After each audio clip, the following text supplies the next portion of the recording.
Oi gente, tudo bem? Seja bem-vindo aqui ao canal Conversa do PH. Hoje a conversa é sobre dois alertas que eu fiz ainda em janeiro desse ano sobre a iminente chegada da pandemia de coronavírus aqui no Brasil. Eu fiz esses alertas às autoridades de saúde e da área econômica do governo brasileiro e vou fazer hoje, ao final do vídeo, um outro alerta. Se segura aí até o final para você ver que outro alerta será esse. Eu sou o Paulo Henrique, mestre e doutor em imunologia, professor universitário e político piauiense. Se liga aí. Pois é, gente, antes da gente começar a nossa conversinha de hoje, eu queria pedir que você se inscrevesse no nosso canal. Nós já ultrapassamos a marca de 1.200 inscritos em pouco mais de 6 meses de atividade. As razões para você se inscrever no canal é que aqui nós falamos de economia, política, saúde, meio ambiente e todos os vídeos que a gente coloca, a gente faz antes uma pesquisa criteriosa para que os nossos vídeos ganhem confiança e o canal tenha a confiabilidade necessária a continuar nesse ritmo de crescimento. Pois bem, mas falando do tema de hoje, já está claro para todo mundo que o isolamento social, as medidas de confinamento das pessoas em suas residências é o que tem surtido efeito atualmente para se minimizar a expansão da pandemia da Covid-19. Os resultados da China, da Europa, dos Estados Unidos começam a demonstrar isso de uma maneira muito clara. E no Brasil não tem como ser diferente. Por mais que algumas pessoas utilizem-se da sua imagem e das redes sociais para tentar minimizar o isolamento social enquanto medida preventiva, não dê ouvido a essas pessoas. O mundo está demonstrando o contrário. E no Brasil não será diferente.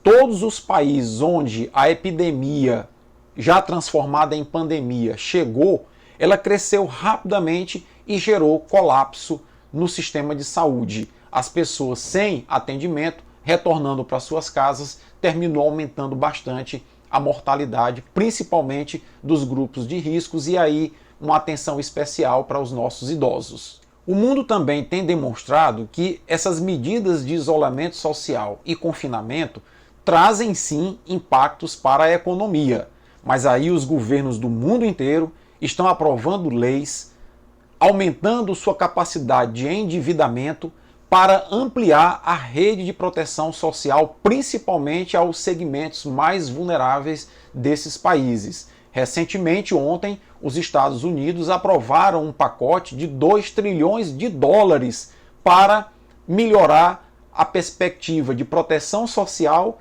e melhorar a proteção às empresas americanas. Outros países, como Finlândia, Portugal, Dinamarca, Inglaterra, Itália, Espanha, o Paraguai aqui na América do Sul, a Argentina e o Chile já aprovaram medidas de proteção social e ampliação dessa rede de proteção para que as pessoas fiquem em casa. Porque é assim que todo o mundo está compreendendo que no momento pode ser feita a prevenção da expansão da Covid-19. E no Brasil não poderá ser diferente.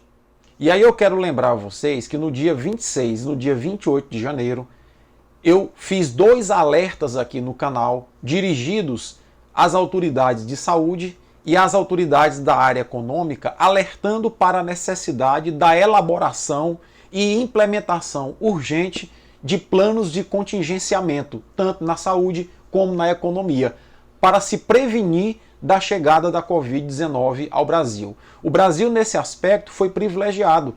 Nós vimos a doença se alastrar na Ásia, na Europa e na América do Norte, tivemos tempo para nos preparar para a chegada dela e praticamente nada foi feito. Começou-se a se pensar as ações agora, depois que a Covid-19 no Brasil já é uma realidade. E o tema da conversa do PH de hoje é a epidemia que já está se transformando numa pandemia de coronavírus. É muito importante que a essa altura as autoridades brasileiras já estejam monitorando os aeroportos internacionais com pessoas oriundas de outros países. O vírus se alastra rapidamente e essa epidemia, que nada mais é do que uma doença que aparece repentinamente já começa a se espalhar por outros países, ganhando características de pandemia. E o tema da conversa do PH de hoje nada mais é do que a epidemia de coronavírus, que está se alastrando muito rapidamente na China, e os impactos que ela poderá trazer para a saúde e para a economia do Brasil. Bom, mas eu queria falar também a respeito do possível impacto econômico que essa epidemia de coronavírus pode trazer. É muito importante que o ministro Paulo Guedes, a essa altura, já comece a montar um plano de contingenciamento econômico para 2020, porque esses alertas foram feitos simplesmente a partir da nossa experiência e formação acadêmica na área de imunologia e de uma leitura criteriosa acerca dos relatórios e das experiências que ocorreram em relação à Covid-19 já agora em 2020 pelo mundo afora. Precisou apenas bom senso e discernimento para prever que o que está acontecendo hoje no Brasil já era extremamente previsível naquela época.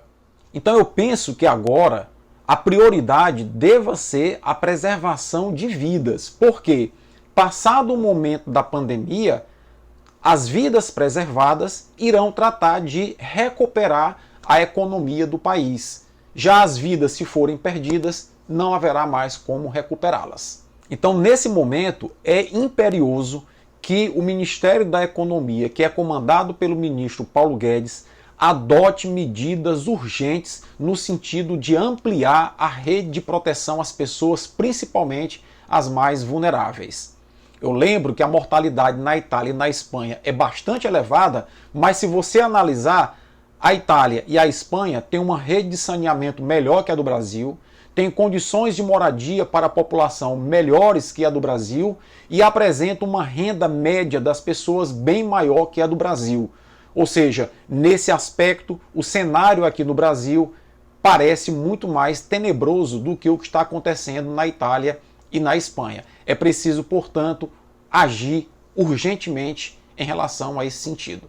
Eu penso então, para finalizar esse vídeo, que a estrutura da política brasileira deve ser repensada na perspectiva de que os poderes devem agir de forma integrada. Para isso, nós precisamos ter um presidente que seja uma liderança no país nesse momento de crise, e não uma pessoa que atrapalhe e que trave uma luta ideológica com governadores e com os demais poderes. Ou seja, não se pode esperar que o jogo político seja preponderante sobre o interesse da coletividade, qual seja o bem-estar social e a saúde de uma maneira geral. Fica aí, Paulo Guedes, mais um alerta meu. Se nas próximas horas você não apresentar aos brasileiros um plano de contingenciamento que vise garantir uma renda mínima ao trabalhador, que vise aumentar a rede de proteção social e na área da saúde para as pessoas nesse momento de crise, e que vise preservar minimamente as empresas que são as geradoras de emprego e renda e que estão sofrendo nesse momento, nós estaremos realmente no mato sem cachorro. É necessário, portanto, que você apresente à população brasileira essas alternativas de uma maneira consistente e de uma maneira que seja razoável.